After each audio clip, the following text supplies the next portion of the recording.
We'll break down all the games here as we do every Monday through Friday at 6 p.m. Eastern time. We're going to get the picks from Thursday Night Football. It's Buccaneers and Bears.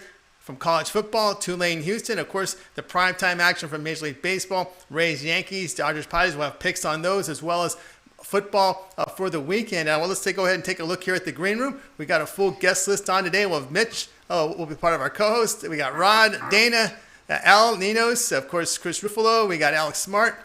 Damon will be signing on a little later. Of course, then we got Shane Mickle there on the show. But I want to go ahead and welcome in my co-host to the show for today. Of course, Dana Lane and Mitch. Start with you, Dana. How you doing? And, of course, that Atlanta Braves pitching staff get it done again. They pitch a shutout.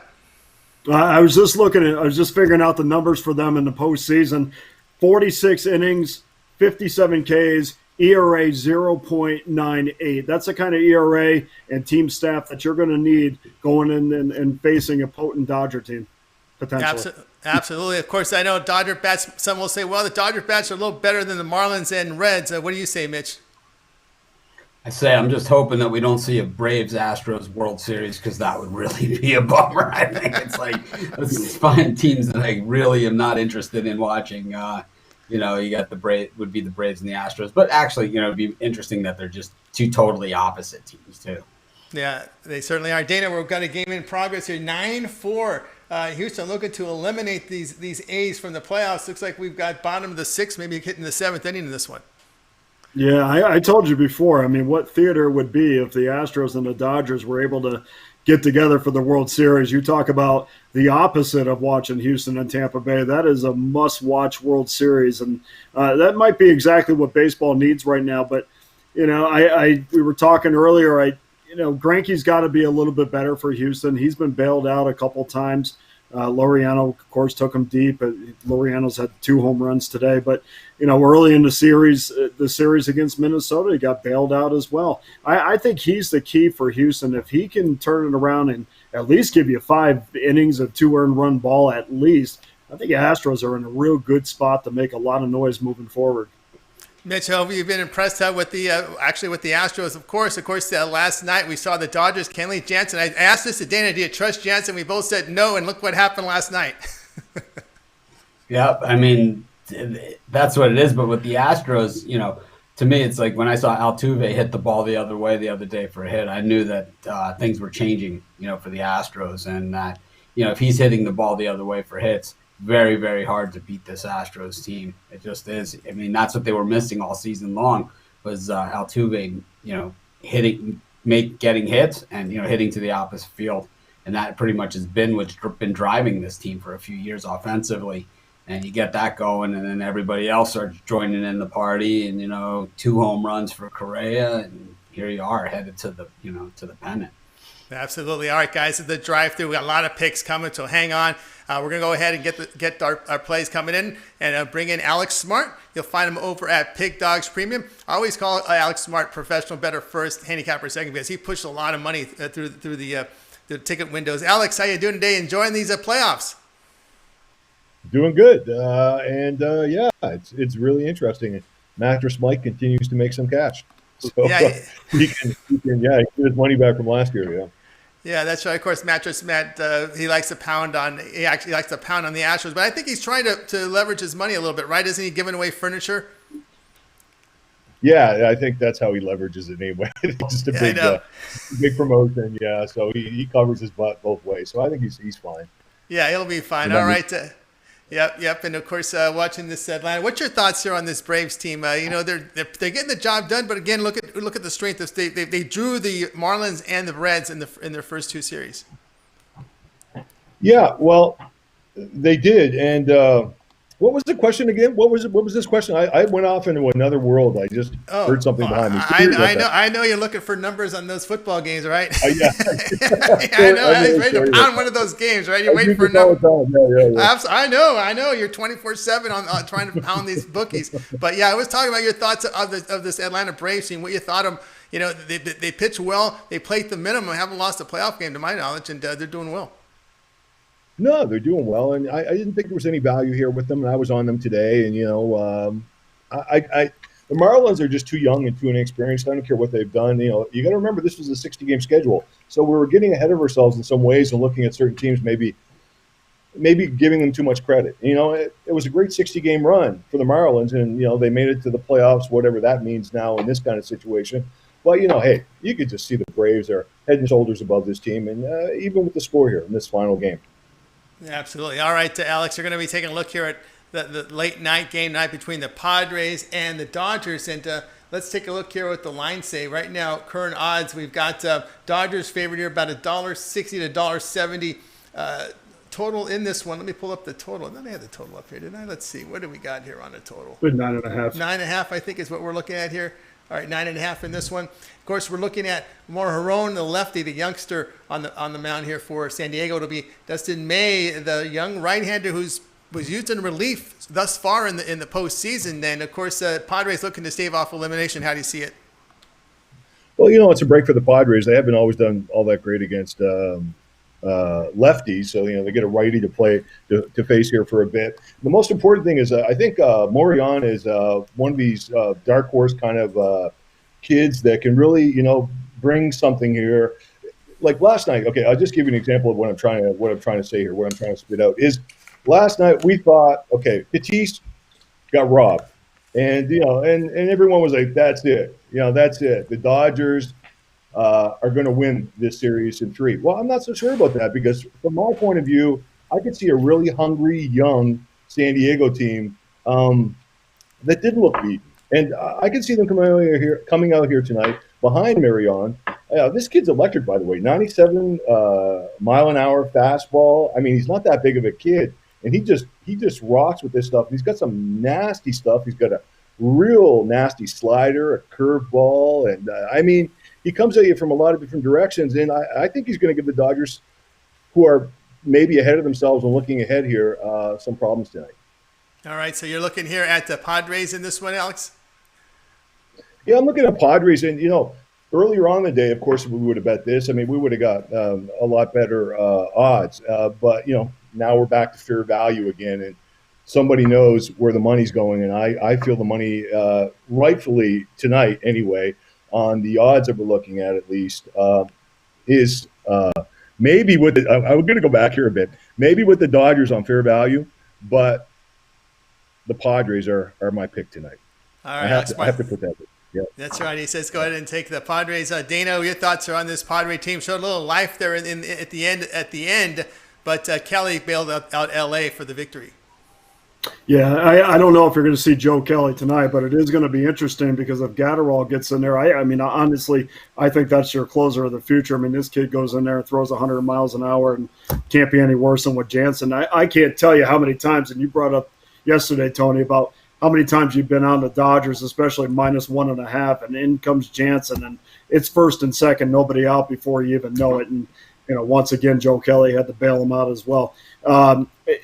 As far as Morejon is concerned, I mean, like Alex said, throws 97, 98 miles an hour, has a four-seam fastball, real good slider, even throws a changeup. So I think early on with kids like this, you really have to get them settled early. If you're going to get to them, it's going to be, of course, in the first or second inning. But if he can get settled, I don't know how long he's going to go tonight. I don't know how long either one of these starters are actually going to go tonight, which for me bodes well for an under because I really do like these bullpen games, especially when you have teams that have deep bullpens. I like the different pitchers that come in and out every 2 or 3 innings, and I think that really throws lineups off kilter a little bit. So now you're going to give me a number at 9.5.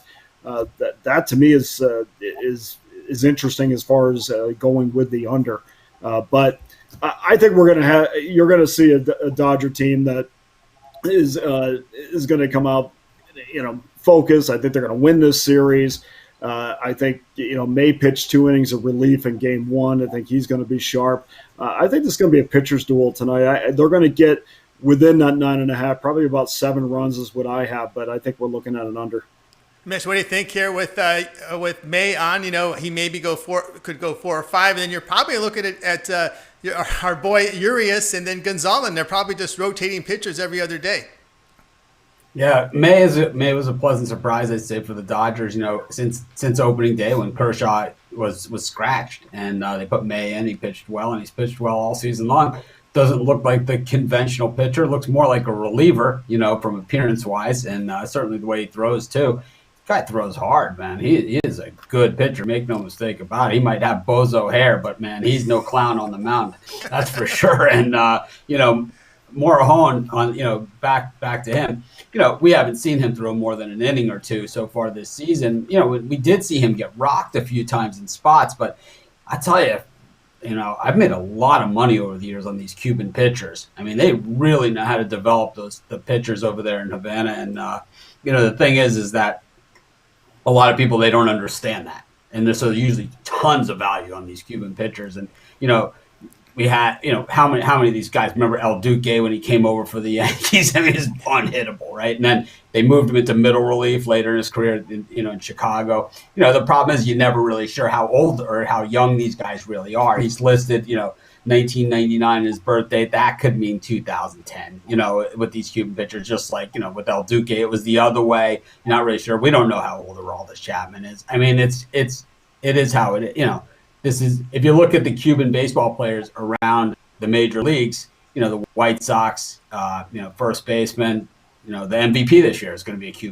Cuban, player as well. So these guys, they really, really developed the talent over there, and it's held, in the United States, baseball is kind of become the third or fourth sport. It used to be America's pastime, but with all the salaries and the strikes and everything else, it's really moved down the pecking order. But in places like Cuba, Dominican Republic, and that's why we see so many talented players coming out of there. And I think it is a bullpen game, but we've seen Morahone get rocked, but we've also seen him be absolutely unhittable too. So he's going to need to be on top of his game, because the Dodgers are going to come out swinging. Yeah, absolutely. They'll be coming out swinging. All right, Alex, you're on here on the Padres tonight. I said underdog as we approach the bottom of the hour.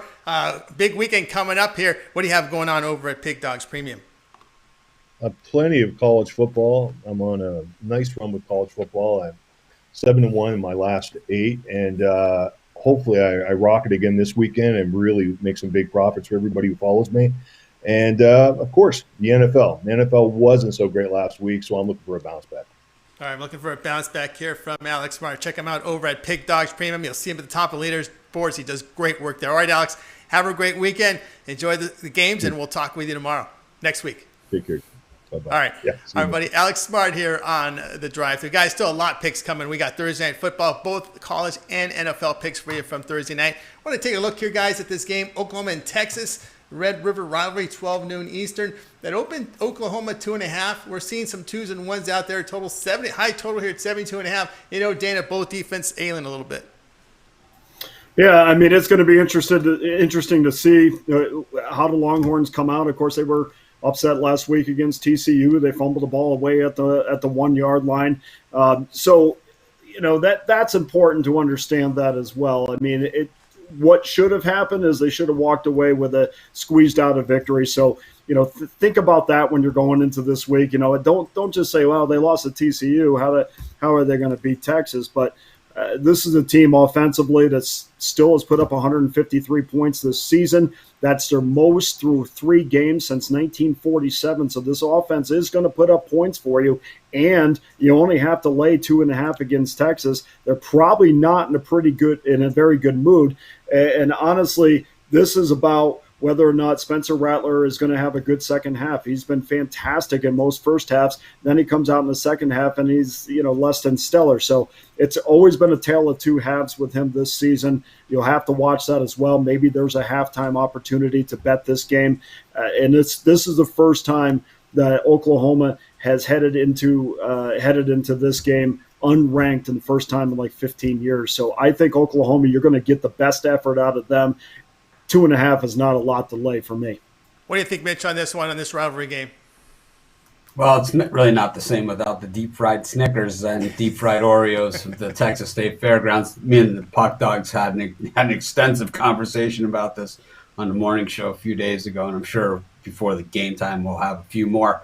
But, I think what Dana said about Rattler is 100% spot on, that he's been terrible in the second half. And, I think when you go back even to that first game against Missouri State where he didn't play in the second half, the Sooners have been bad in the second half. They did nothing in that game, and even though, the Oklahoma motto, against the bad teams, we'll hang a half 100 on them by halftime and put the scrubs in. And that's exactly what they did. But normally the scrubs on Oklahoma are still moving the ball up and down the field and accused of running up the score. Just haven't seen that from Oklahoma. We've seen, the vulnerability against Kansas State. We saw it again against Iowa State. And, I just think that Oklahoma has some serious problems, and we've seen teams go from winning every single year to falling off, and it's called players leaving early. And there's certain teams that can maintain it, but there's only so long you can maintain it. Expect that. We saw Alabama a couple of years ago, Deshaun Watson dragging them up and down the field, sucking wind because they didn't have the depth anymore. And we'll continue to see it, and from other teams. But it's only natural that Oklahoma takes a step back. They can't have a Heisman Trophy winning quarterback every single year. And they certainly, I know Hazelton's a great wide receiver that's sitting out there, and, maybe he made a wrong choice going to Oklahoma instead of Miami like I thought he should. But, I just think that, if Texas is going to get him, this is the time. This is the time they have to get him, because you got to figure that Herman's got to be on somewhat of a hot seat there in Texas. 8-5 last season. Last week I had TCU on the money line. I think Ruffalo was with me on that one, and it was almost obvious that Texas is going to lose. And it's just this Texas program is in trouble. Sam Erlinger is a nice quarterback, but how in the heck does Texas not have a Trevor Lawrence type quarterback since Vince Young was there? It just doesn't even make any sense when everybody else has one, from Texas. It's like it just doesn't even make sense anymore. And I think, with Herman there, the expectation was that they were going to get that quarterback. They were going to have this wide open offense. They were going to beat these teams like, TCU and Iowa State and Kansas State.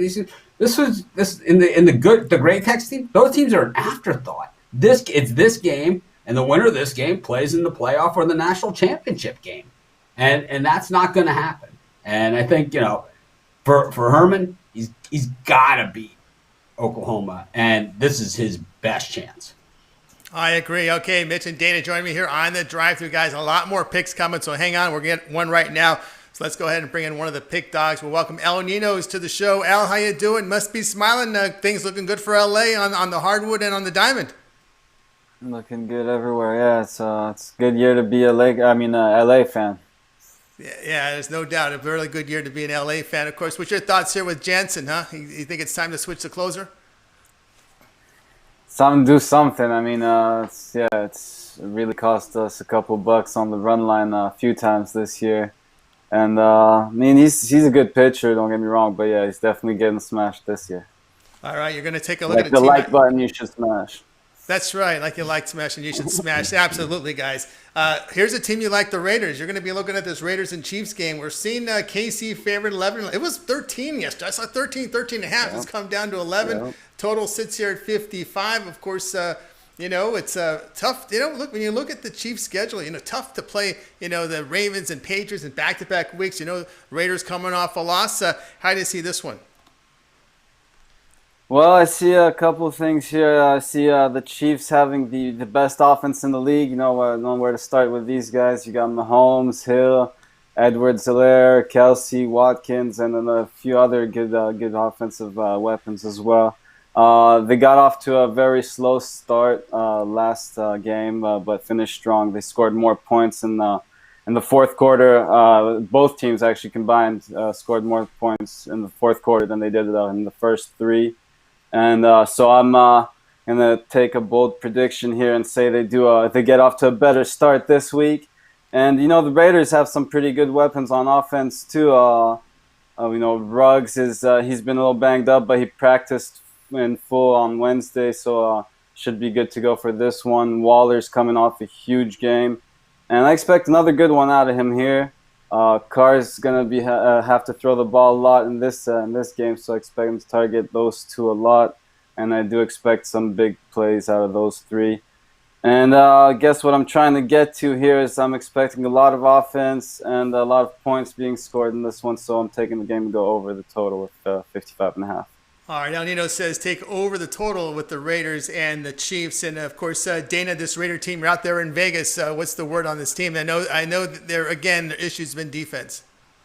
Yeah, there's no doubt about it. Even going back to the Carolina game, I mean, clearly it was a W, but, coming out of that, the talk around town was I got to get better defensively. And, the Chiefs are really not the team that you want to try to get better defensively against.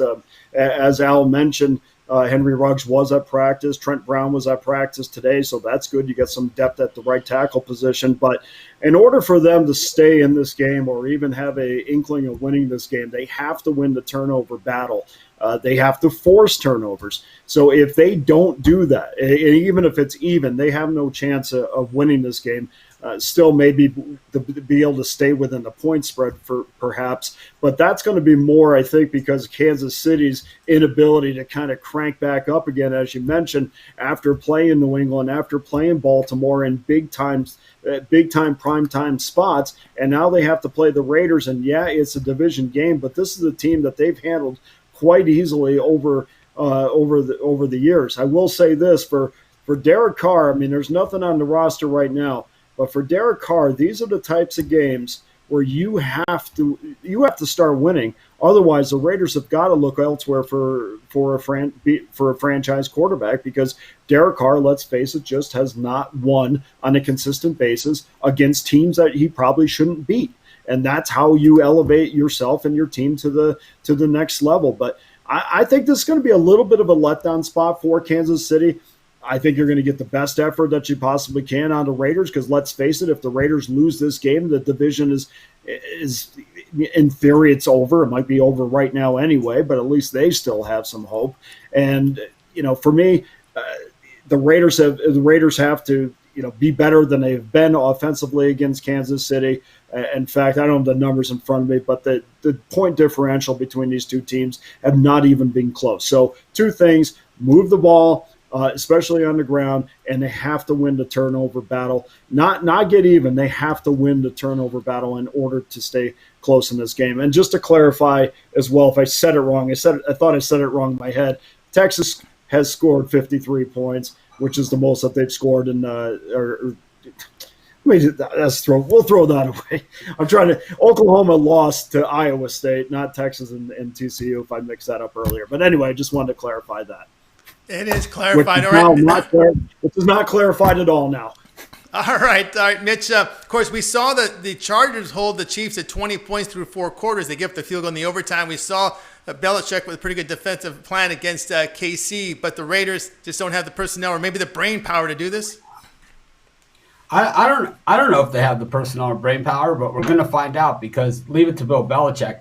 He's going to draw up the plan, and the rest of the league is going to follow it. And he's going to find the weakness, in any player or any team, and he's going to show the world exactly what that is. Even if the player or the coach didn't even know this was their weakness.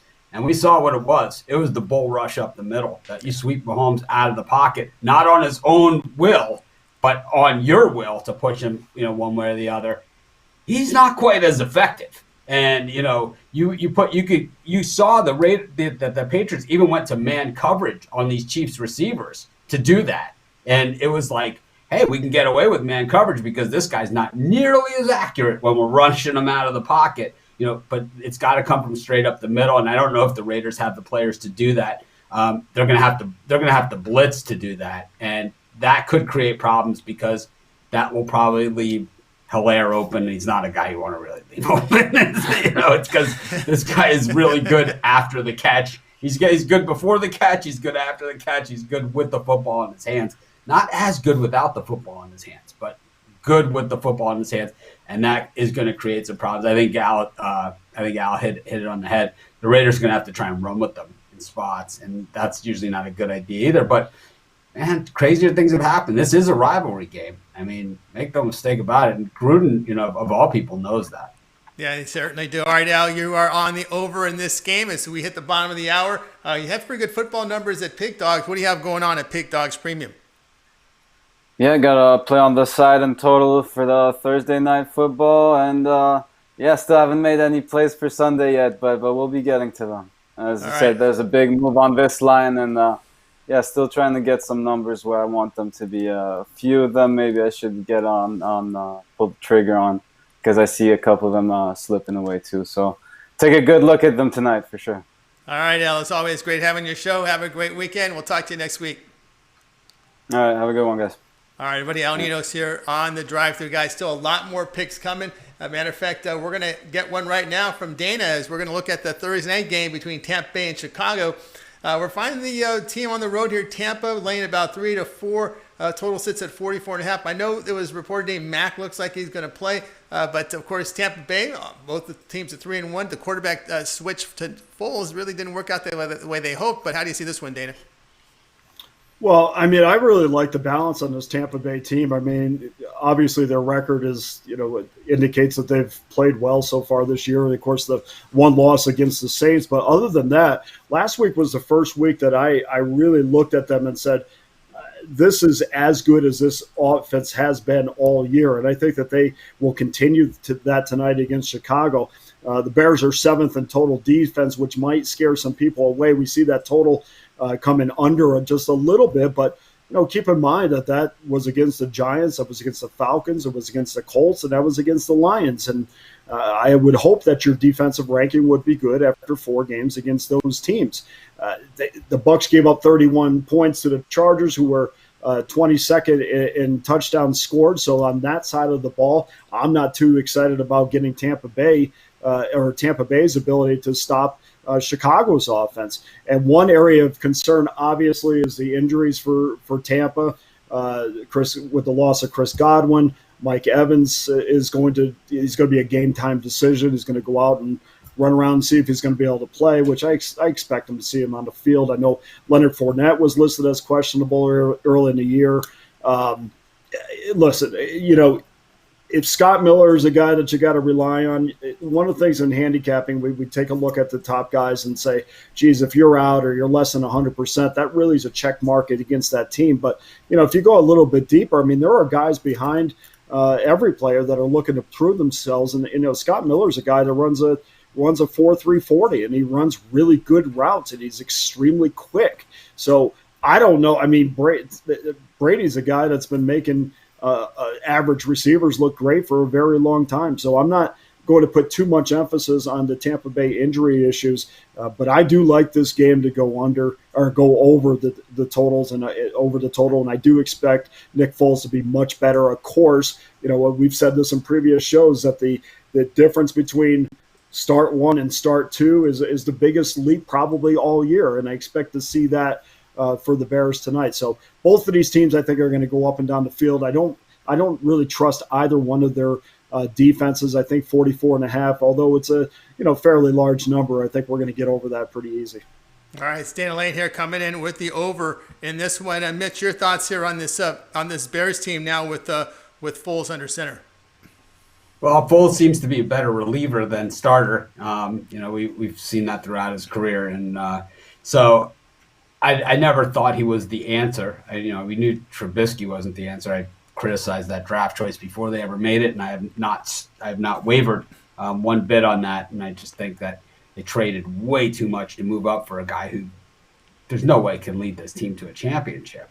So it's just, if you're trading up and trading draft picks and trading all kinds of stuff for a guy, he's got to be a piece of the puzzle to win the championship. And this guy is not that, He got them to a playoff game, which they lost on a missed field goal. But, that's the highlight of his career. I think that we might see the opposite here, where Foles starts and maybe Trubisky comes in and relieves him. And I think that might be the best chance that the Bears have to at least hang in this game. I think one thing that we have to take notice, though, is that Tom Brady, even though that he, 30 of 46, 5 touchdowns, tough to complain about that. One of those incompletions was a pick 6 that went the other way. Not something we've seen from Brady throughout his career. Really not typical stuff. We've seen him miss some easy throws, too. So it's like against a Bears team that's super opportunistic. And some of those bouncing balls that, don't mean anything against a team like the Los Angeles Chargers, Against the Bears, those are touchdowns going the other way, or the Bears always, and if the ball takes a funny bounce, that's when the Bears are that's when they're in their comfort zone. That is the Chicago Bear football. And I think, we're going to find out over the next few weeks that, Tom Brady is fine, and he's getting more accustomed to working with these players and getting to know their tendencies and things like that, and getting to, they're going to have the system, and he's going to be, Tom Brady. But is he Tom Brady with Bill Belichick Tom Brady, or is he Tom Brady without Bill Belichick Tom Brady? And right now he's Tom Brady with Bruce Arians Tom Brady, which is a good quarterback guy.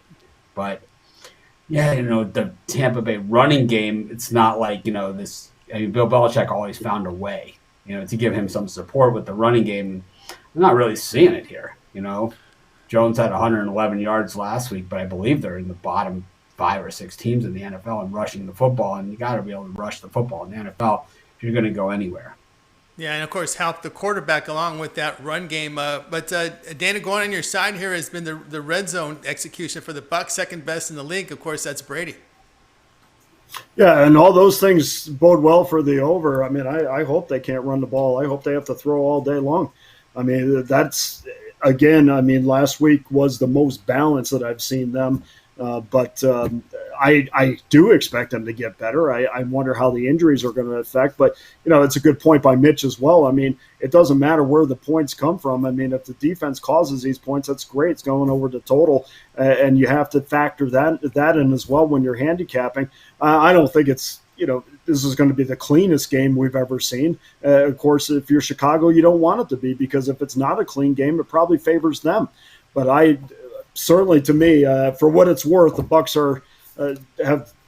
Bucs in October of the last 28 games have gone over the total 22 times. So whatever that's worth, that's something to chew on as well. But this, to me, every aspect and every way that I look at this, I think there's going to be a lot of points scored, especially in the second half.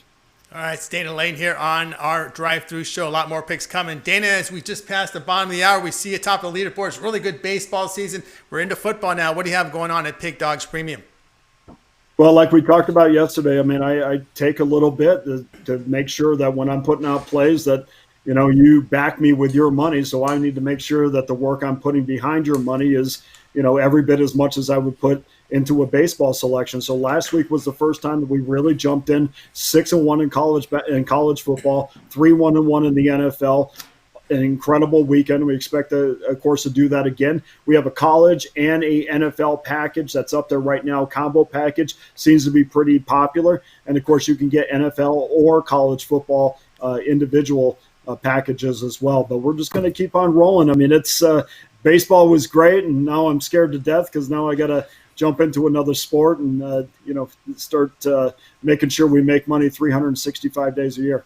Absolutely, guys. Check them out. Dana Lane over at Pig Dogs Premium. Pick up one of those long-term packages. We're into football now. It's a good time to get on board with Dana Lane. Make some money this football season. All right, here on the drive-thru, guys. Still a lot more coming. We got picks coming from the Thursday night game. Got some primetime picks still for that Tampa Bay and New York Yankees game. But first, I'd like to take a look from college football. The two ranked teams going at it. Early start, noon Eastern, Virginia Tech at North Carolina. The home team, Carolina, here favored by 4. And, of course, in this one, a real big step-up class here for the Tar Heels in this one, Dana. Well, I mean, this is, so far Virginia Tech has run the ball at will. They've run for 638 yards this season. That is their most that they've had in 25 years. So I think they feel obviously pretty good about their running game. And it's really simple for Carolina.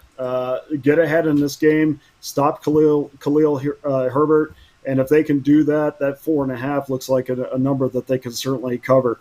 They limited BC last week to just 40 yards rushing. So there's certainly, I understand it's apples and oranges, but from a defensive standpoint, I mean, they tackled really well. They were in their lanes. They were not undisciplined very much last week. And, if they can make Virginia Tech one-dimensional by getting ahead early in this game, I don't think there's any way Virginia Tech stays within 15 points or 14, 15 points of Carolina. How do you see this one, Mitch, between this ACC battle between the Hokies and the Tar Heels? Of course, so far the Tar Heels have gotten, they've gotten past teams that, I don't know, people are saying maybe hasn't been a real tough schedule early for them, beating the likes of Syracuse and these are inexperienced offenses too with BC. Mac Brown is a great recruiter, so they're going to be stacked with talent in North Carolina. I'm not sold on the quarterback position there. I think they're really bought all in on, another North Carolina quarterback that just reminds me a lot of Mitch Trubisky. And I think it's a lot of the same story all over again. Meanwhile, this Virginia Tech team is a lot better than people thought they were going to be. They starched NC State at home. And then, then we were just, on the morning show, I just went into my whole, NC State hasn't come within 40 points of anybody on the road in 2 years. And, here they go the next week, they go win on the road. Right. So, maybe this Virginia Tech team is a little better than people think. And I think that the transfer from Kansas, Herbert, the running back, is outstanding. I mean, we knew he was great at Kansas. It's like when you're good at Kansas, you're going to be good everywhere you go. And I have always liked the way that Virginia Tech does things. And I think now that they've kind of peeled things back a little bit and gone more to a traditional Virginia Tech type program, I just think that this one's probably going to be pretty tight. And it's like, I think, Virginia Tech is sort of like the Bears. They kind of make it look, it doesn't always look so clean. It's not always like this, Tom Brady surgical, offense thing. It's, sometimes it looks a little schoolyard, and it works for them. And, it works for the teams that type of, in order to play that type of football, you have to be exceptional on special teams. And that's what Virginia Tech is. And that's how you put yourself in position to win games on the road. I think this is a field goal either way. So I'm going to take the 4 with the Hokies in this one. All right, Mitch and Dana join me here on the drive-thru, guys. Still a lot more picks coming, and let's go ahead and welcome in one of the Puck Dogs. You'll hear him in the morning show with Mitch at 10:30 a.m. Eastern time. It's Chris Ruffalo. Chris, how you doing? Checking out this Astros holding on to this lead 11-4 as the shadows start to hit Dodger Stadium. Things look dire for the Athletics. Yeah, I was going to say this might not be the night where it starts to look a little bit dicey late in the game, but it's playoff baseball. So, I mean, let's be real. You never really know, right? Yeah, you really don't know what happens in these playoffs. Of course, both managers and players have been complaining about the shadows at Dodger Stadium, but that's what you get when you play at this time of the day. But, yeah, we've talked about all right, you're going to look at an ACC game today, Chris, between South Carolina and Vanderbilt. Boy, you picked a great one here. We got South Carolina, but it doesn't matter how good they are, man. It's how they pay. That's what matters. All right, South Carolina going to lay 13.5. Total sits here at 41. A low total, that tells you this is one of those Vandy teams that really lacks offense. I figured I'll touch the game that nobody else probably wants to touch. That's probably been my MO for 4+ years at this website. But I mean, South Carolina, they're probably going to finish near the basement with Vanderbilt this season, and Vanderbilt's a team that's not going to garner much support from anybody this season. I mean, you look at Vanderbilt's last 10 games as a double-digit underdog, 1-9 against the spread. And even LSU came in earlier this season and beat them 41-7. So. It just seems like that Vanderbilt hasn't really rebounded from all the loss of talent last year. I mean, Mitch and I have covered it in our videos. I mean, you lose guys like Riley Neal and Keyshawn Bond from last year's Commodores team. That was a big part of their offense, and the talent just hasn't seemed to turn over there. And Will Muschamp, as much as I try to justify maybe one of the higher paid coach contracts in the SEC, this is a guy that Tony and I talked about Romeo Crennel yesterday with. A 250 record outside of one winning season. You look at Will Muschamp, he's only had one winning season in 8 years, and that was with a pretty good Georgia team and at Florida as well. South Carolina, they're going to be a slow build as well, and they're going to have to replace Colin Hill as a grad transfer later in the season. But for me, this one just seems like a double-digit win for the Gamecocks. I mean, Vanderbilt, like I said, when they're a double-digit home dog, it's usually for a good reason. I'm just going to follow the trend here. 1-9 against the spread. It's a double-digit home dog in their last 10. I'm going to lay the points with South Carolina here. All right, Cruz Ruffalo says go ahead and take South Carolina laying the points against this Vanderbilt team, a really inexperienced offense. Dana, I looked at the schedule here for South Carolina after this one. It's a totally tough one. They got Auburn, LSU, and Texas A&M. It's exactly what I was going to bring up, and now we're asking them to cover double digits against a team they're probably not even really focused on as much this week. I mean, they have, as you said, Auburn, LSU, Texas A&M. listen, this comes down to running the ball and controlling the clock a little bit for Vanderbilt. If Marlowe, who ran well last week, can do that, I think they can stay within the 13.5. The Publics and the Sharps, however, don't agree with me. They're both the money's going on South Carolina. The ticket count is on South Carolina. A lot of times when that happens, that doesn't always work out. In fact, in the last 15 times, we've been able to track that there have been 11 losers in that situation. So, not saying that that's the primary reason, but that's just a food for thought. But this is a game where I don't want a turnover late to come back and bite me. If South Carolina's ahead, by 17 points, turnover late, Vanderbilt gets a late spot and comes in and gets a backdoor cover. I will say this: I think that Derek Mason, who is probably on the hot seat, probably not he's on the hot seat. This is the type of game that his teams need to start playing well in order for him to stay there. They have not committed a turnover this year, so I don't think we're going to be giving up any points in bad situations on the field. So you have that as well. This is probably a game I'm not going to be involved in, but I really don't want to lay 13.5 with those teams coming up on South Carolina's schedule. Yeah, I kind of looked at that. That's why I kind of lean under, but look at the total, Mitch. It's 41. It's pretty low total. It is a low total, and I got to agree with Dana. I think there's going to be a lot of mucking around in this game. In South Carolina, not traditionally a team that really keeps it together for 4 quarters of football. We saw Vandy hold it tight against Texas A&M on the road at College Station. I don't see how they don't do it here. Also, a side note, we got to commend Chris. He was the only one on the morning show to be able to successfully put together what exactly those 11 herbs and spices in Kentucky Fried Chicken are. 3 different kinds of salt. Who knew it? I guess salt was number 1 on the list, but there's 3 different kinds of salt in that thing. What was it? Garlic salt? You got celery salt, and of course salt, which we all can taste with every bite of the KFC. But 11, he got all 11. Anyways, which not easy. I think on this one, though, I think Chris is on the wrong side of things. I got to go with Vandy here. All right, Mitch says take with Vandy in this one. All right, I'm kind of right in with the under. I see an ugly game, maybe 24-6, 27-9, something ugly like we always see with Vanderbilt. All right, back here on the drive-through, Chris. As we approach the top of the hour here, what do you have going on over at Pig Dog Stream? I see you having a fantastic NBA season. Yeah, you know what? Nobody took me up on that on the offer yesterday for the week. So you know what? I decided I'm going to do it one more time. Decided to lower it. I'm going to do a week for $79.95 just until the top of the hour. Also modified a little bit of a package around. You're going to get my Thursday night football whale bet. You're going to get my college football play for tonight and a top play in MLB for $29.95. But both of those are going to go off the board at the top of the hour, so don't miss out on those. Yeah, don't miss out on those. All right, guys, check out Chris Ruffalo over at Pig Dog Spree and pick up one of his long-term packages. And, of course, you'll be able to listen and watch Chris in the morning show, 10:30 a.m. Eastern time. I know that Lakers-Heat game will be a hot discussion. Oh, absolutely. I have a feeling that we might be going back and forth on that one for a little while. But, you know what, I'm looking forward to it all the same as I do every morning. Yeah, absolutely. All right, Chris. Tony, do you dip your KFC in the gravy, the chicken? Because I don't dip the chicken in the gravy. I think the gravy is for the mashed potatoes. Even in the picture, it's on the potatoes. But Ruffalo and Rod Zawacki both believe that the gravy is there for the chicken. I mean, I don't know. When I heard you don't dip the chicken in the gravy, I thought it was sacrilege. This was not the chicken, but the biscuit. The biscuit in the gravy is very good, by the way. Okay, but that's not the point that we're getting at here. Are we talking about the chicken or no chicken? I know. No chicken, but I'll do the best. Okay. I'm surprised there wasn't 3 different types of grease in there. I thought there'd be 4 or 5. I thought you would have your lard, your vegetable, your canola. Nope. This is Chris.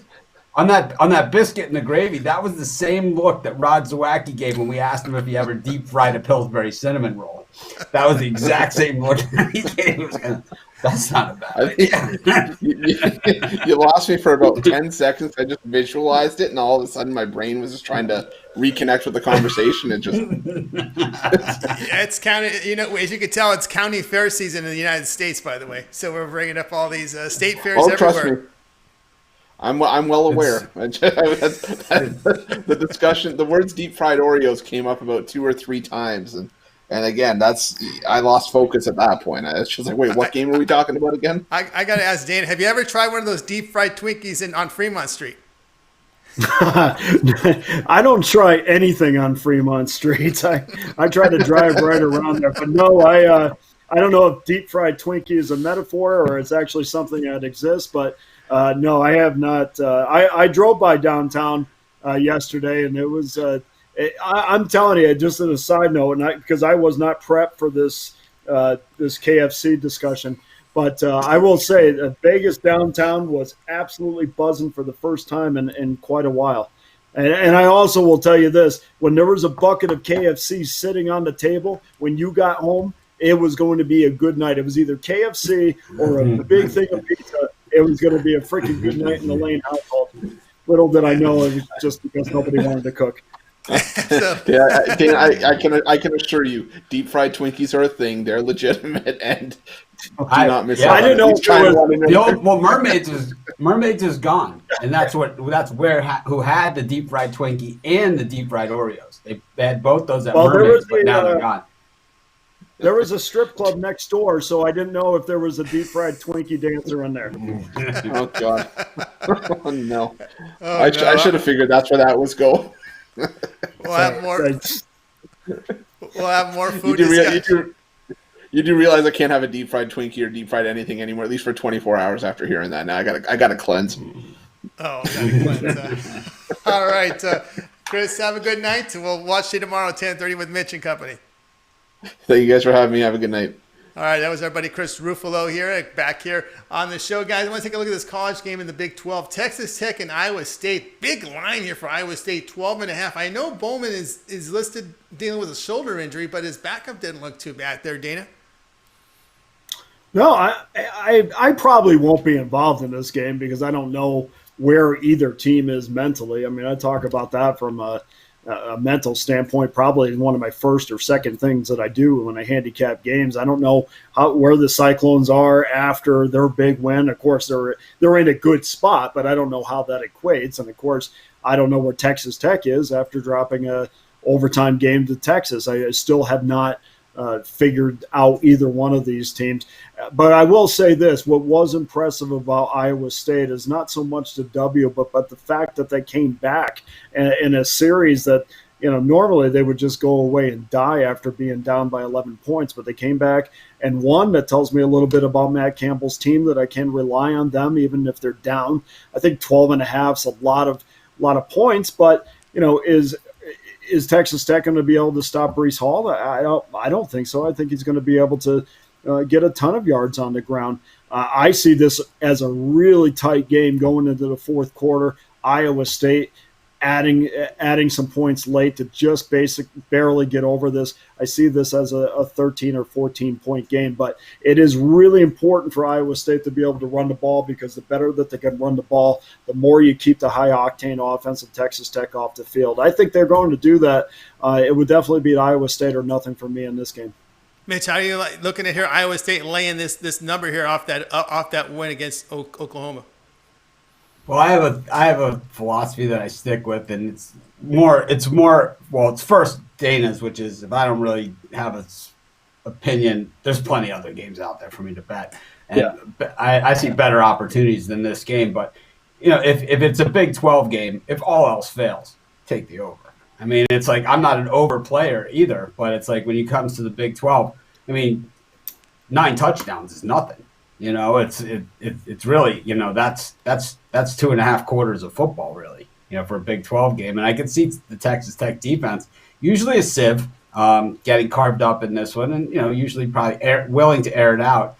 And I think what happens in these games, and, something that in football, which is generally underrated, is when the team gets up by 14 or more points, generally the game plan goes out the window and it becomes a pure passing, it's like everyone, they know what they're going to have to do, and and the play calling changes because that is what they do, and they just go into a throwing thing. And I think that's going to be this kind of game. Might turn into a little bit of a track meet. That could be. All right, here, guys, here on the drive-through, still a lot more picks coming. We've got some NFL, some baseball. Of course, we got one starting pretty soon. Here, actually, we're going to put Ron Z, we're going to put you on hold for a second because we got to get to this Tampa Bay game. We're going to go ahead and bring in Shane Mickle right now because, Shane, you're going to be looking at this Rays and Yankees game. How you doing, Shane? Good. How about you guys? Oh, can't complain, can't complain. Of course, as we're about maybe 10, 15 minutes from the start of this Rays game, Yankees game, this is one you're looking at. Yeah, I think there's some great value here with the underdog. Jordan Montgomery is on the mound for the Yankees, and he hasn't been good this season. He's made one start against the Rays, didn't even make an inning, gave up 4 runs. And the Rays have made it very clear that they do not want to see Garrett Cole tomorrow. So it's all hands on deck. Anyone they've got to send out there in the bullpen, if the game's close, they're going to do it because they want to win today. So I think the Rays will get it done as the underdog here. All right. What do you think here, Dana, in this one, Rays and Yankees? Yankees looking to stave off elimination. Well, I'm hoping to get some last-minute buys. I have this up on the website as one of my premium plays. But, certainly the Yankees have got to start getting some production from Urshela, and they got to get production from Aaron Judge and Luke Voigt. I mean, these are guys who have been pretty non-existent in the postseason, and I just kind of wonder where they would be without Stanton. But for the purpose of time and moving this along, I'm not sure we're going to get the kind of production out of the bottom of the Tampa Bay lineup that we did in the last game. But without that production from the Yankees, and what's interesting about that, you're talking about your 2, 4, and 6 hitters too. So even if your 1 and 3 hitters get on, they're not moving anywhere. So that's one of the problems that has been for New York. But like I said, it's up on the website if you want to get my premium play. All right, check out Dana Lane there. Mitch, looking at this Yankee team, boy, they look strong when they open this series. But, of course, Tampa Bay responding here. And, of course, the Yankees looking at elimination. But every game in the playoffs for the Yankees have gone over. Been kind of a microcosm of the season for the Yankees. Started the season strong with Garrett Cole, looked absolutely unbeatable. And then all of a sudden, looked very, very beatable. And the Rays appear to have figured something out in the strike zone with these big Yankee hitters. They see Giancarlo Stanton is half a baseball player right now, and they're deferring and saying, hey, you know what? If we don't get, if we have to pitch to get to Stanton, so be it. It's like they're willing to take that chance, and it seems to be something that's paying off. On a side note, in which I've done this to a few guests so far, Shane covers our KBO over at Pick Dogs, and I would put him up against any handicapper on the planet with their premium picks on Shane's free picks on KBO. He has absolutely spanked the books in KBO this season. We don't post the record for free picks on our websites, but I would guess that Shane is probably up 10,000 units on $100 bets in KBO this year. It's just been unbelievable. I mean, it's a heater, and maybe next year we'll give KBO a little bit more attention. We started covering KBO because of the COVID, as kind of a matter of necessity. And even when a lot of other people dropped off KBO after the COVID, and we were kind of like, oh, what the hell? It's just more stuff for us to cover. People like it. The games are on at weird hours, so we're not doing anything else anyway. Let's cover the KBO. And Shane has really killed it. So if you've missed Shane's KBO, it's on the Pick Dog site. You have really, really missed the boat. But, back to this one on the Yankees and Rays. I think the Rays have just figured something out here in the Yankees, and I think they figured it out early this season. They had, this record against the Yankees. I think the public thought, oh, this is only half the Yankees team that they beat. No, they beat the whole Yankees team, too. They beat Garrett Cole a couple times this year. And one of the games, he got a no decision. He was lucky to get that. The other time, they beat him outright. And, this Rays team was who I picked to win the World Series this year, so I'm going to stick with them. I'm going to continue to ride it into the ground because my other team is long gone on the other side, the Cardinals. Yeah, Shane, how do you feel about these bullpen games? Ryan Thompson, maybe a couple innings, but then, of course, you are going to the bullpen, then everyone's got to be good. A guy's off, you can put up a crooked number. Yeah, it's an issue. Yeah, one thing about the bullpen games this year, too, is with the 3 batter minimum. I mean, if someone goes out there with one bad, you can tell he's off on his first hitter. You still got to stick him out there for two more bats. But I still think the Rays got it with this bullpen game. All hands on deck, and I think they come out and pull out the win. All right, guys, that's Shane Mickle. You'll find him over at Pig Dogs. Shane, I know you've had a fantastic NBA season. We hit the top of the hour. What can they find over at Pig Dogs Premium from your service? Yep, we got one MLB play tonight, one college football play, one NFL play, and I'm really looking forward to the weekend. Went 3-0 in UFC last weekend, and I really like this card again. So we'll have a package on the UFC this weekend too. Absolutely. I wanted to get your thoughts here on this UFC. I know you cover it in detail. What big fight cards are coming up? You know, the big one is Khabib in a couple weeks here, and I'm really excited for that one because that should be a great fight against Gaethje. You know, this one isn't loaded with big names, but it's loaded with a lot of value. This Fight Island's has been really exciting. Absolutely. All right, Shane, have a great weekend. Good luck with your plays, and we'll talk with you next week. All right, have a good one, you guys. All right, everybody. Shane Mickle here on the Drive to. Mitch, remember the days when we talked boxing? What has happened to that sport? I still love boxing, but it's a sport that kind of beat itself. And, you know, UFC got it right when they were getting it wrong.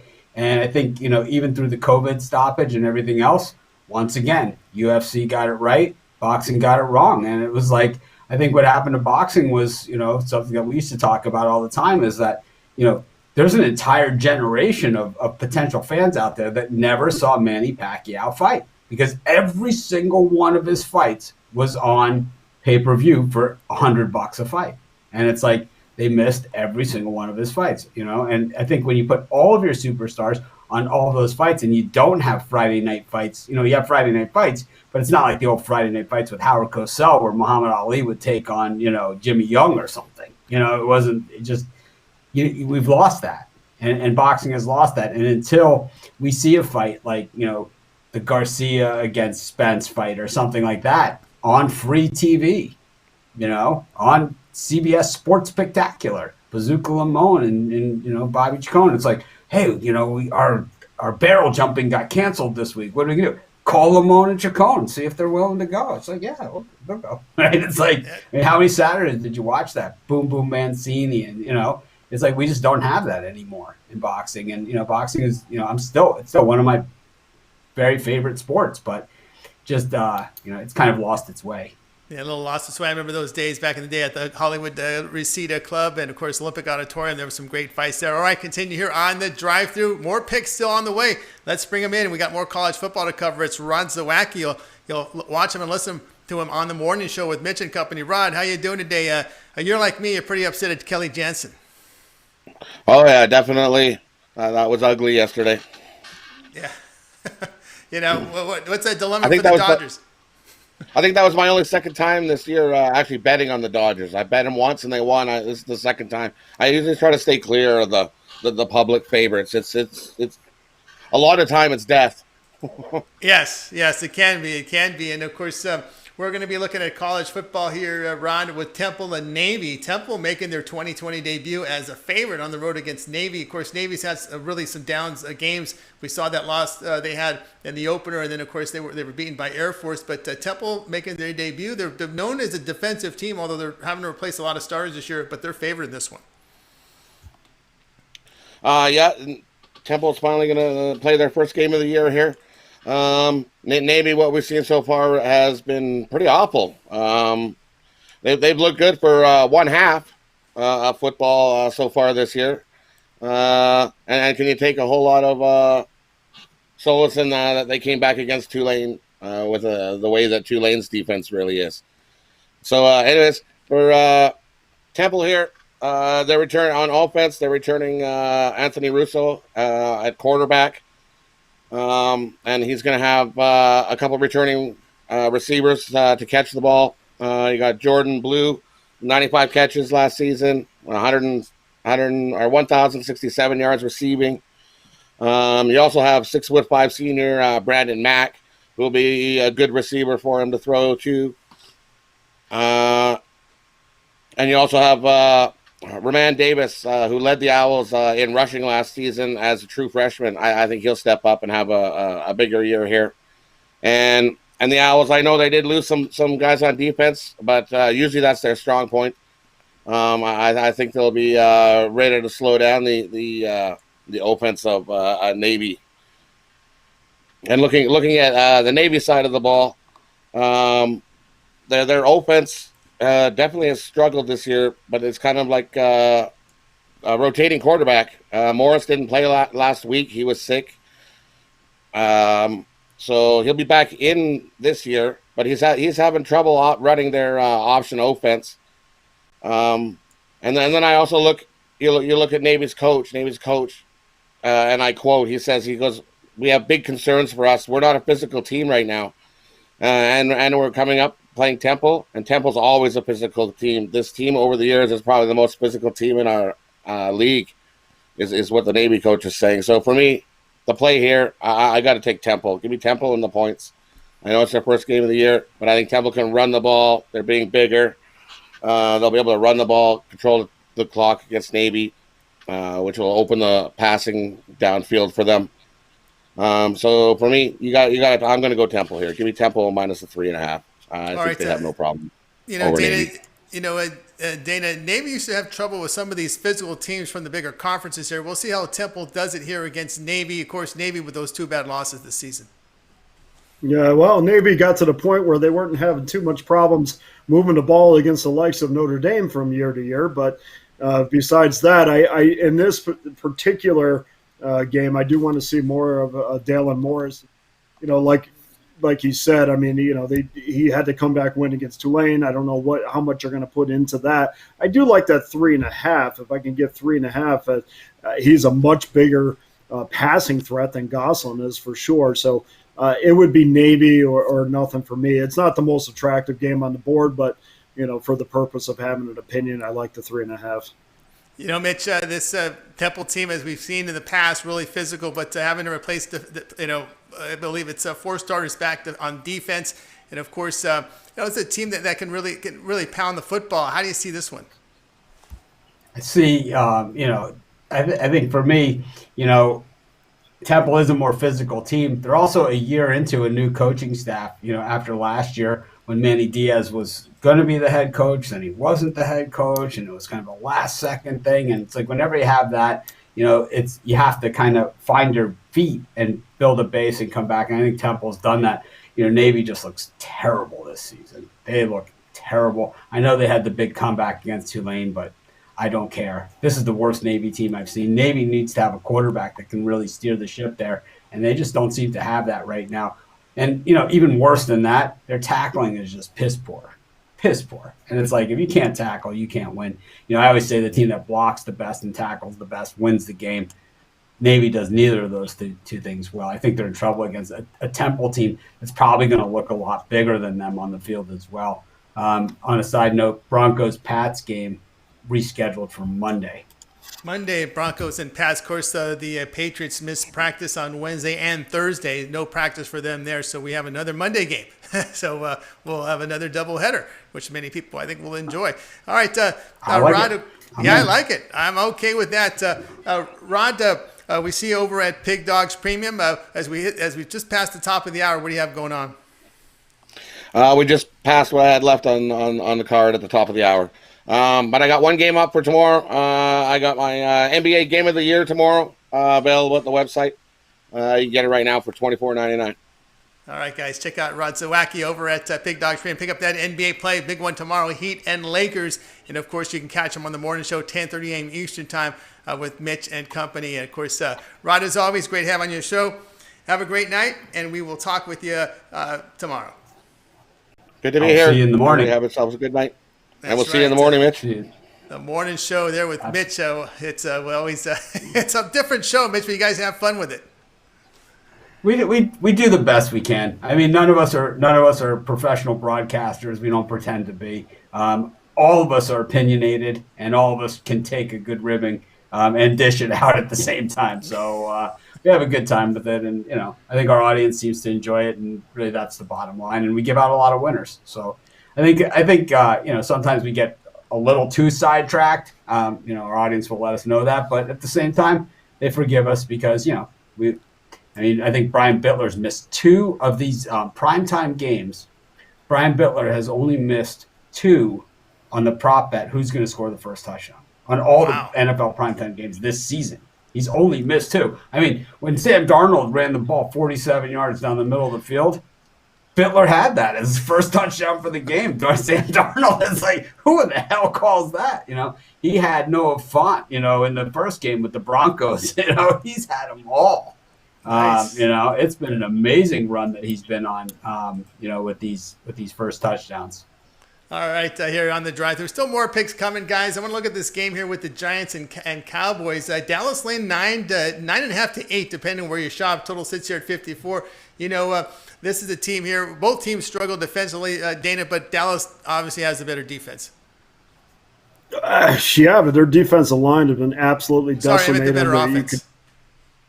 Definitely the better offense. Yeah, you could run at will almost against the Cowboys, and we'll see if a team like the Giants can do it. I mean, the Browns certainly proved that they could. Their secondary is completely unreliable. I feel like I'm watching, Tony Romo years again. This team, in order to be successful, I've said this a million times, Dak Prescott can't throw for 500 yards. Dak Prescott has got to throw for 275 to 300 yards, and Zeke Elliott's got to run for 100 yards. That's not happening right now because they are so pass happy because either they're way behind early, they refuse to run the ball. I don't think Zeke Elliott's had 30 carries in his last 2 weeks combined. So I think this week they get back to the running game a little bit more, but honestly, 8.5 it's way too many points to lay with a Cowboy team that honestly should be winless this season.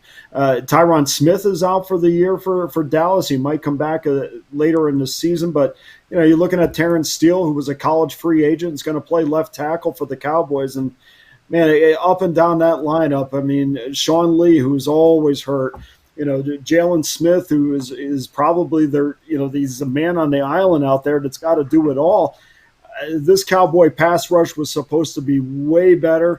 It's just not. Teams are moving out of the pocket, moving away from the pass rush. I can't lay 8.5 with this Cowboy team until I see more balance with them offensively.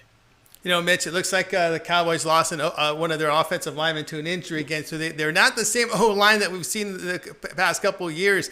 But can the Giants somehow, some way keep up in the scoring column with Dallas? Well, Daniel Jones is a train wreck. And, he's certainly not, a quarterback that you can build a franchise around. It's just another bad Giants draft pick, and you look back. They've had one winner, in the draft in the last 20 years, and that's Saquon Barkley. You look at all their other draft choices, and it's been a dumpster fire. When you take Eli Apple, number 9 overall, it clearly shows that you don't know what you're doing when it comes to the NFL draft, and that's what the Giants have shown us, and that's why this team has deteriorated to the point where they are, even though they have more money than God. I mean, they charged $19 for a chicken nugget. It's like these guys, and they're getting it. They have the most expensive ticket price in the NFL. And I mean, it's a salary cap sport, but it seems to be rounded edges, right? It seems that most teams seem to be able to work around the cap, but the Giants, I don't know. They just can't seem to figure this out. I think when you bring in Blake Martinez to solve your defensive issues after that San Francisco Packers game, it just goes to show that maybe some of the personnel decisions they make, they really just have no idea what they're doing. But, I think when we look at the Dallas Cowboys, it's the opposite end of the spectrum.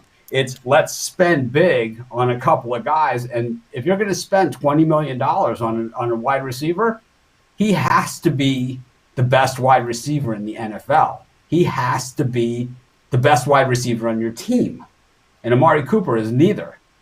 He is a disappointment. He doesn't like to go over the middle. He doesn't like to catch the football, which is a fundamental issue if you're a wide receiver in the National Football League.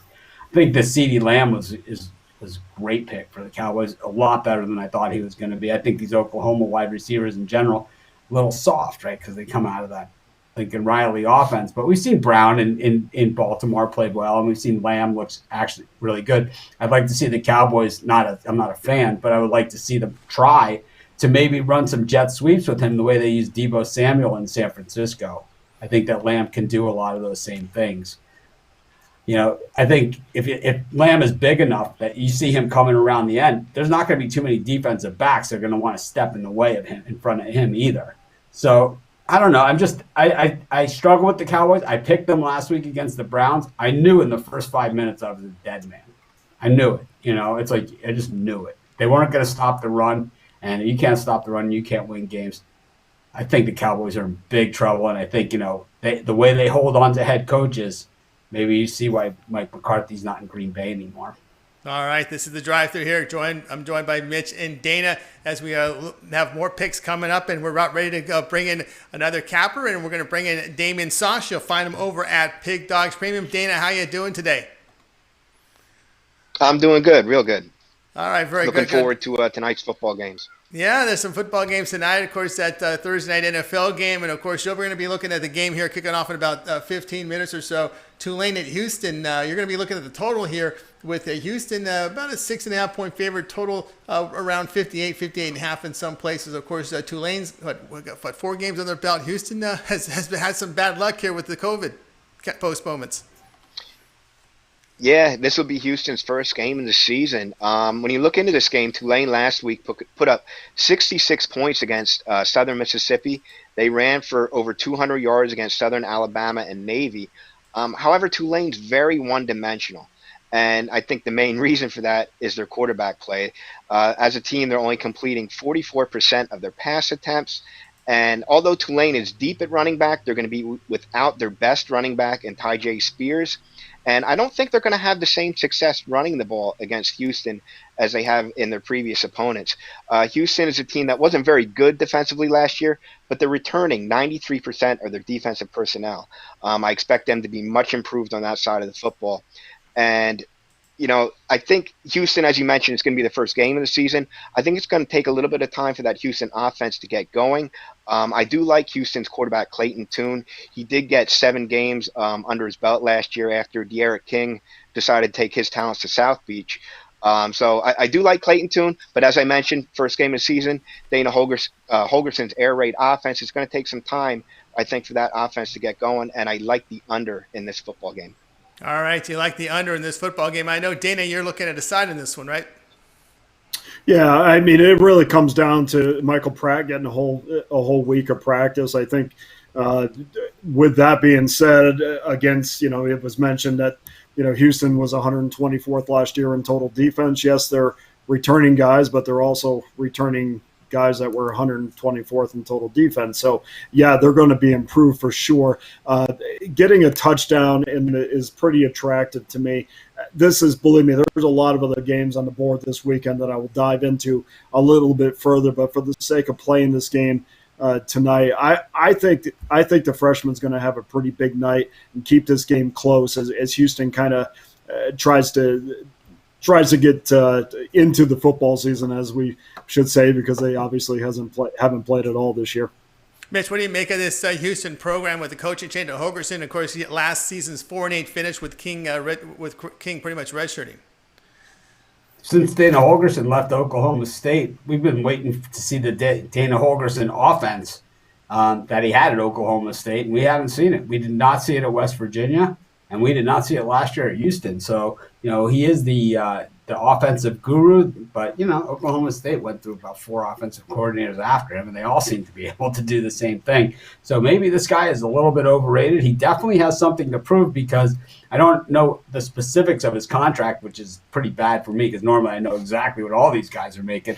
But I'm going to guess Tillman Fertitta was writing the check there, so it was probably a pretty good one. Tillman not known for skimping on paying people out.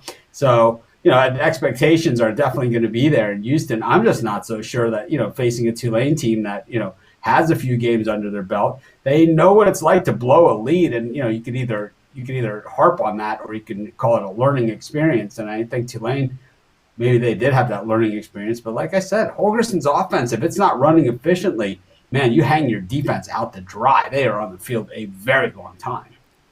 Yeah, they definitely are. And, of course, that's one thing you're banking on here, Damien, is the fact that Houston, with that passing attack, may just not be in tune right now with Clayton Tune. Right, exactly. I mean, like I said, first game of the season, Tulane having 3 games under their belt. I think the defense is going to be a little bit ahead of the offense in this one. Absolutely. All right.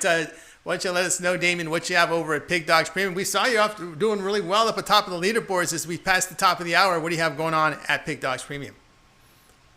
Yeah, things are going well. I still have play on the side in this football game as well, and the NFL play on the side going off tonight.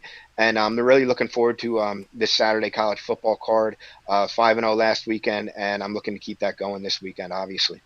Yeah, keep that going. And Damon, of course, you'll find Damon Soch over at Pig Dogs Premium. Damon, as always, great having you on your show.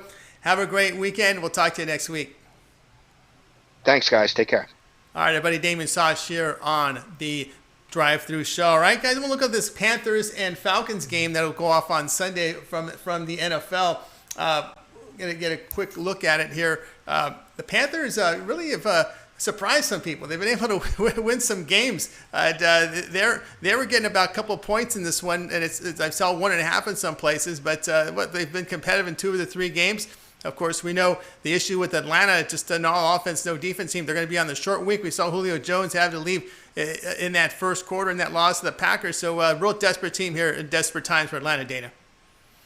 Well, I mean, absolutely. I mean, they should have probably won that. Obviously, should have won that Cowboy game, and coincidentally, probably the Carolina should have won that Raiders game.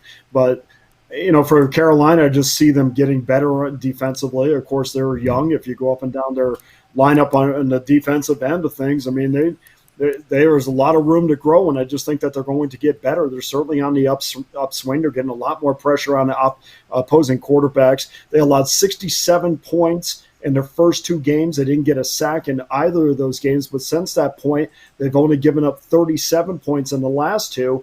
And like I said, they are beginning to get some pressure on opposing quarterbacks. So I like where they're going rather than where Atlanta is at this point. And you're going to give me a couple points in this game. I'll certainly take that. But as much as defense is an issue for Atlanta, it also is for Carolina as well. The Carolina is not a team that usually wins a lot of shootouts, so they need to keep this low scoring. All right, Mitch, and of course, Teddy Bridgewater. How have you your opinion of his play so far with his Carolina offense now without his back in the backfield? I think he's been decent. I think what we're seeing is Coach Rule, it's going to take him a little while to get his guys in there, but I think what we're starting to see, what we saw in San Diego, is that he getting the guys to buy into his system and buy into what his brand of football. And normally it takes winning a game or two to do that. And I believe he has done that. And this is what he did at Baylor. It's the same thing. You keep the games close, like the game against the Raiders that, like we said, that maybe he should have won. But I think the whole idea is that he tries to do it. What he did at Baylor and how he turned that program around is you keep it close and you give yourself a chance to win at the end, even against the teams that are better than you. And at this point, it's almost everybody, right? So he's gotten the guys to buy into it. They're playing a full 60 minutes, and that's all you can really expect from them, which is the opposite of what we're seeing from this Falcons team, who does not play a full 60 minutes. They like to play either 55 minutes or they play maybe 45 minutes, but they're not playing a full 60 minutes, that's for sure. Even what was it against Dallas? Maybe they played 58 minutes in that one. I'm not really sure exactly what the time was, but it was in that ballpark of the 50 to 40. It was in the 45 to 50 minute range. So I think, you play for the full time. And I think that, things like having Rule, having Kingsbury, have success in the NFL. Boy, with Quinn on the hottest of hot seats there in Atlanta, especially with the firing in Houston this week, you got to figure that he's, number 1 on the list now of the guys to go. It's a must-win situation in Atlanta. Holgerson's making $20 million for 5 years over there in Houston, by the way, plus the $2.1 million that he got from West Virginia, and they paid his buyout as well. So, and they had to pay Major Applewhite. They were still into him for 2.1. So it was about 25 mil to get Holgerson there too. I think his job is to get Houston into the Big 12. I think that's what they're paying him to do. That's my take. Yeah, but apparently, when Tillman Fertitta said that the issue was at the Big 12, when they had the big thing that they were going to expand by 2 more teams, that the people that would make that decision were not even at the meeting. And the Big 12 has no interest because that's 2 more teams they'll have to split the money with. Absolutely. All right, continue here on this. Texas, they don't want to split the money with anybody. No, they don't. They don't want to share the recruiting spots. I don't blame them. All right, continue here on the drive-thru. Now it's time for Mitch's pick. Mitch, you're looking at, of course, Miami and Clemson. We've got Clemson favored by 2 touchdowns, total about 62. Yeah, these two teams played a couple of years ago in the ACC championship game. Miami was depleted by the time they got to that game. They had played hard all season long, and they had a kind of a nice surprise year that year, and they just by the time they made it to that ACC championship game, all their key players were hurt. I mean, really all of them. They really had nothing left. Their top 2 or 3 running backs were gone. Top 2 or 3 wide receivers were gone. Most of their top defenders were gone, and they looked like it. They got housed by Clemson that game. Unfortunately, Miami doesn't have those excuses in this one. I think they're in big trouble once again. I think this Miami team is just too young, and I think that they have talent. They have raw talent, but the issue that Miami has here is that you're going to see the same Miami players on the field for them next year, and I'll be rooting for Miami. I'll be hoarse on Sunday morning, but they're not going to go into Death Valley and beat Clemson. They'll be lucky to be within 3 touchdowns after the first quarter, to be honest with you. I just don't think they have the guns and the horses to run with this team. In order to beat a team like Clemson, let alone beat them on the road, which they're being asked to do here. And I know it's not the Death Valley, right? But it's still Death Valley at night, which is not a good spot for anybody, right? We've seen way better teams than this go down there. We saw Georgia, that Gurley and Chubb team went down at Death Valley a few years ago in a night game. It's just a miserable spot for a road team, and especially a young team. And if Miami makes any mistakes early, this thing could get out of hand early. And what we've seen from this Miami team is that they do make mistakes and that they don't play a perfect game. And some of these overthrows that King has made will turn into 6 points the other way against Clemson. They might fall incomplete against UAB, but those are touchdowns. I think that, because of that, I think that this game is going to stay under the total. I think that, a lot of people are looking for this high scoring game and this, this back and forth, but I think this is more like Clemson probably gets ahead comfortably and does what they've done in the previous few weeks, which is basically sit on it and not take too much, not take it out too much on them, because they know Trevor Lawrence is going to be gone this year. Etienne, he's going to be gone this year. And reloading is a tough team. And while everybody else has been on the wrong side of these Clemson beatings, Miami proved a long time ago that, sometimes being on the wrong side of beatings is a good way to recruit. Hey, we got Clemson on the schedule. You can play here, and that's, we see Kirby Smart, and Davos Swinney having these, the Titans-Bills game now on Tuesday. So we got sports next week. But anyways, there's a new thing in college football, and these top programs are deathly afraid of it. They should be. It's called the transfer portal.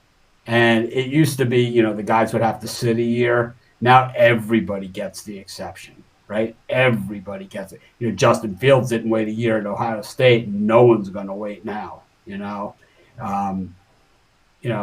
transfer portal has changed the game. So just because you had the number 1 recruiting class, you might not even have half those guys on your roster. And Clemson knows this. Expect them to really tune it up. I think this could be Davos Swinney's last run, and boy, it wouldn't be something if he winds up in Atlanta. That's really a practical spot for him. It really is. As crazy as it sounds, Nick Saban coached him the sidelines in Miami for a year, so it's not really out of the realm. And Davos Swinney talks about what how he comes across as this religious and kids and all this other thing. The guy makes $9.1 million a year, and he did not offer to take any kind of pay cut this year because of the COVID and the school not making as much money. He didn't offer to. He didn't say, "Well, I know the school's not making as much, so I'll take 6." No, he took the full 9-1. All right, it's Mitch here. I'm joined with Dana. Dana, you think this Miami Hurricanes program can stay within 2 touchdowns? Not at all. I echo just about everything. I mean, we'll keep it real short. I mean, this just comes down to a comfort level in a big game atmosphere, and Clemson has been there time after time. Miami is still trying to maybe even prove it to themselves that they could play with a team like Clemson. The only time Derek King has been in this type of situation is when he was back in Houston. They went to Oklahoma, and they absolutely got spanked in that game, and I still need to see Derek King in a big-time atmosphere play a big-time game, and maybe he will. But I'll sit there. I will take my money and put it behind Trevor Lawrence in this situation at any time, because I just think at this point, obviously, he's more proven. And, listen, we've seen – this is one thing I always like to throw out too. If you got these top games and you see these double-digit point spreads, more times than not, don't be afraid to lay these double-digit point spreads, because more times than not, the favorite covers in these games. When I know the public wants to jump on 14 points, I see the 7th-ranked team in the country playing number 1. Why can't they stay within 14? Well, you do that more times than not, and you're going to be out of your bank. Your bankroll is going to be out of money at the end of the year. Clemson is head and shoulders the better of these two teams, and we may be the best team in the country, and we'll see when they play Notre Dame in a few weeks. But certainly in this situation, they're head and shoulders above where Miami is. When you look at the ranking system, it is flawed. It is very flawed. It is a very flawed system, and Miami is not the 7th best team in the country. They're not, at least not yet. I always said when we were number 1 for all those years, and that Miami wouldn't start the season number 1, I always would say the same thing. To be number 1, you got to beat number 1. If you were number 1 at the end of last season, you're number 1 at the beginning of this season. That's just the way that it has to be. But they don't do it that way, and that's fine. And usually, it all works itself out in the end. But this Clemson team, they've only been favored in one of those college football playoff games that they've been in. They've only been favored one time in all those college football playoff games that they've been in. They've played in the championship, right? They've won 2 championships, right? And they played in the championship 2 other times that they lost. I mean, it just goes to show you, it's like this. The ACC teams don't get as much respect, But when push comes to shove, they beat the crap out of Alabama 2 years ago. I mean, they beat the crap out of them, and it was Trevor Lawrence and it was Travis Etienne, the same guys that beat Ohio State last year too. Same guys. It's like, this team is tough, man. Clemson reloads at wide receiver. That's a position you can reload, and Clemson reloads there like no one's business. Look around the NFL at all those Clemson wide receivers. Whoa, some of the top ones out there. Yeah, Mitch, when you're going to have your card ready over at Pig Dogs for the football weekend? I usually put up my games up the night before. I wait to see if anyone gets arrested or, gets caught with a hooker or something before I put up the picks, just to make sure that the line doesn't move drastically. All right. That's Mitch here joining us here on Pig Dogs Premium. All right, we'll continue here. It's time for a selection here. Well, we're going to look at this.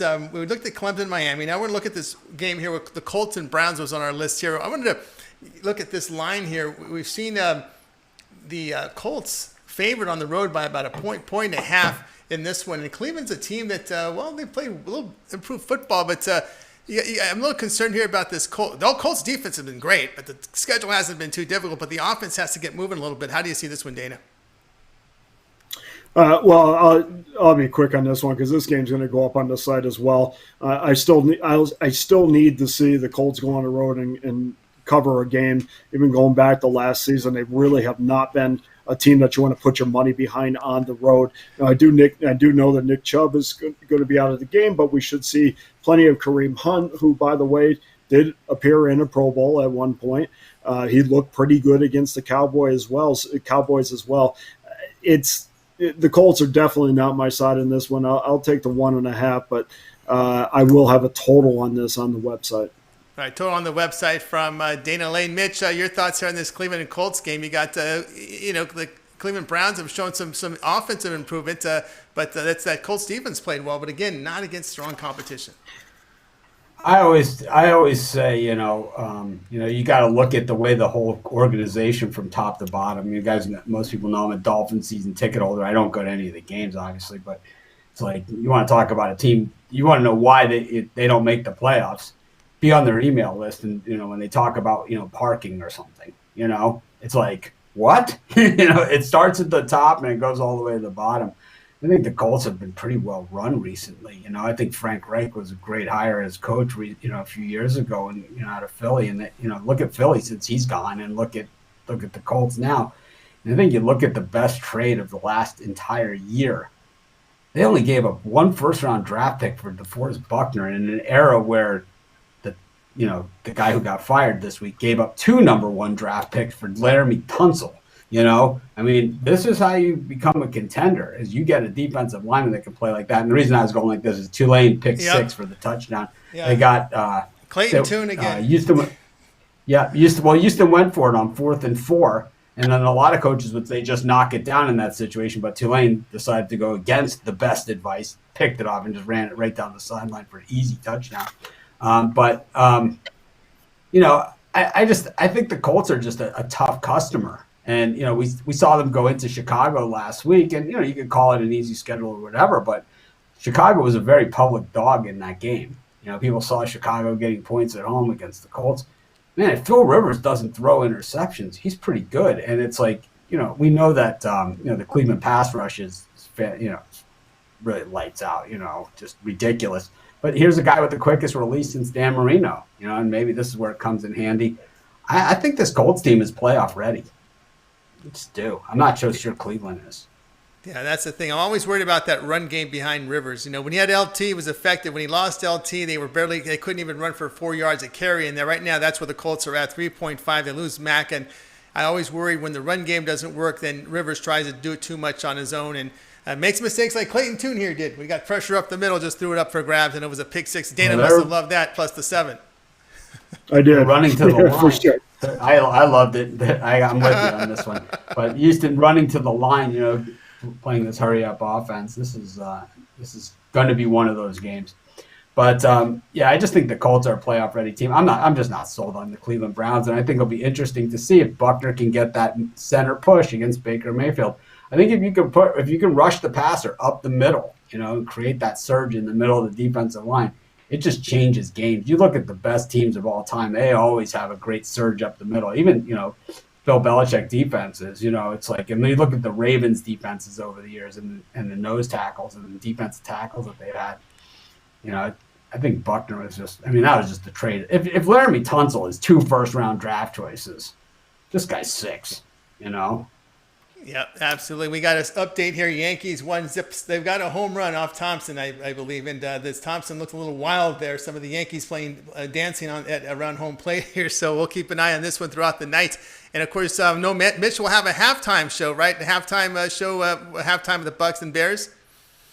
Absolutely. We're at halftime of every NFL primetime game, as well as the early games on Sundays. All right. My free pick is Vikings Seahawks. We're going to take this one over 56.5. We know the Seahawks offense is really strong. They're running the football. They're averaging 35 points a game. Minnesota, they're just not, a lot of youngsters on defense, not getting enough pressure on the quarterback. Of course, Wilson has Carson who's running for 4.5 yards a carry. They're number 1 offense in the red zone. I like them a lot. And, of course, we know Seahawks issues defensively. They get the most yards of any team in the NFL and the most passing yards. We're going to go over total of 56.5. Dana, you must have been impressed with that Seahawks team going into Miami and getting the cover in that spot. Really tough for that Pacific Northwest team going in that oven in Miami. No, that was a tough spot. I was contemplating that game, and of course it tells you something when you travel across country, even if it's going to Miami and getting a W. But like you did mention, Seattle gives up the most passing yards in the NFL. Now they're going to be without Jamal Adams. So, and then you're going to give me a touchdown with the Vikings. I think Adam Thielen and Justin Jefferson are going to have big days for the Vikings. I think they're going to throw for a lot of yards. And certainly if you're going to give me a touchdown and you're going to be able to move the ball up and down the field, I'm more than happy to take that 7 points. How do you see this Vikes and Seahawks game, Mitch? I had the Seahawks last week against the Dolphins, and actually it was one of those games where it wasn't as close as the score indicated. Russell Wilson threw an interception into the end zone, and then Miami kind of dressed it up with a late score as well. And that one is much more one-sided as Houston is ready to score here on Tulane. Well, it's going to be a track meet of a game. So if you have a wager in this one, don't circle it as a winner or cross it off as a loser anytime soon. But I don't know, Kirk Cousins on the road in night games against good teams, generally not a great spot for him. Dalvin Cook is exceptional. Running back, like you guys said, Jefferson has been amazing so far. When they lost Diggs, Cousins lost his security blanket, but I believe that Jefferson's going to be as good, if not better. All right, that's Mitch here. Join us here on the drive-through, and we'll be back tomorrow at 6 p.m. Eastern time with a lot more picks. So we'll be looking at Lakers Heat game. We'll have a pick from that, as well as if there are baseball games played tomorrow. We're not guaranteed baseball games, but if there are, we'll have them. Or if not, it'll be a football show for Friday, and it's good because we're on Monday through Friday, so be sure to tune in. Let's review the picks from the show. We started the day off with Alex, and of course, Alex said go ahead and take the Padres plus 145 against the Dodgers. Al was on the Chiefs and Raiders over 55. Dana, Bucks Bears Thursday Night Football over 44.5. Chris Ruffalo, South Carolina laying the points 13.5 against Vanderbilt. Rod was on Temple laying the points against Navy. Shane, well, you can still bet this in game. You could probably get better odds than this because they're down 1-zip. Rays plus 123 against the Yankees. Damien was on the under with his Tulane Houston game. Mitch, Miami and Clemson under the total of 62. Yours truly, Vikes and Seahawks over 56.5. And I'm going to go to you first, Dana. Other than your pick or the games in progress, which pick do you like the best? Well, Miami Clemson under. I don't think Miami is going to put up much of a fight, and that's mostly going to be because they're not going to be able to move the ball on a consistent basis. So I like Mitch's pick the best. All right, Mitch, the same question to you. Let's see.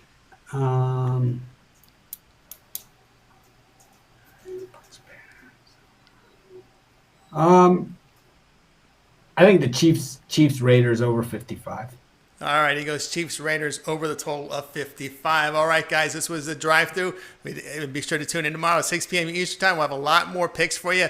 We'll get into football for the weekend. And, of course, don't forget, 10:30 a.m. each time, it's Mitch Morning Show with Chris Ruffalo, Rod, and Brian Bittler. All right, I want to bring in all the cappers from today's show. Wave a goodbye. And, of course, we've got, don't forget to check Rod's pick, upper right corner. He'll add a bonus pick, a prop. First TD, Scott Miller at plus 450 there, Mitch. There you have it. There you go, guys. All right, have a good night. And don't forget to stay tuned. About an hour, maybe a couple hours from now, Mitch's halftime show from that Thursday Night Football game.